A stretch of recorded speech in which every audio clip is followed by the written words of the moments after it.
अभी आपको खबर दे रहे हैं, कराची में ज़लज़ले के झटके महसूस किए गए हैं। ज़लज़ले की शिद्दत 4.7 रिकॉर्ड की गई है। ज़लज़ले की गहराई 19 किलोमीटर रिकॉर्ड की गई है। ज़लज़ले का मरकज़ कराची के शुमाल में था।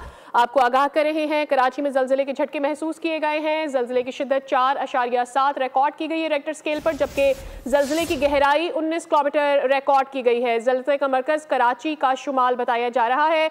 कराची शहर में ज़लज़ले के झटके महसूस किए गए हैं। 4.7 शिद्दत का ये ज़लज़ला बताया जा रहा है। लोगों में खौफ व हिरास पाया जाता है, जो कि बताया जा रहा है कि लोग अपने घरों से बाहर निकल आए हैं। इस ज़लज़ले की गहराई 19 किलोमीटर रिकॉर्ड की गई है, जबकि इसका मरकज़ कराची का शुमाल बताया जा रहा है। मरियम हसन हमारी नुमाइंदा हमारे साथ मौजूद हैं।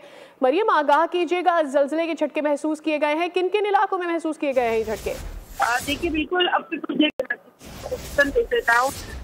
Town, north Karachi, north नानबाबाद, Sorabkot, समेत मेहमान समेत मुख्तलिफ और मुल्हिका इलाकों में जो है ज़लज़ले के झटके महसूस किए गए, जिसके बाद शहरियों में खौफ जो है फैल गया था। लेकिन फिलहाल किसी किस्म की जानी और दीगर नुकसान की इतला जो है वो मौसूल नहीं हुई है। बहुत शुक्रिया मरियम, डिटेल्स आपने शेयर की। सब्सक्राइब करें और बेल दबाएं ताकि कोई खबर रह न जाए।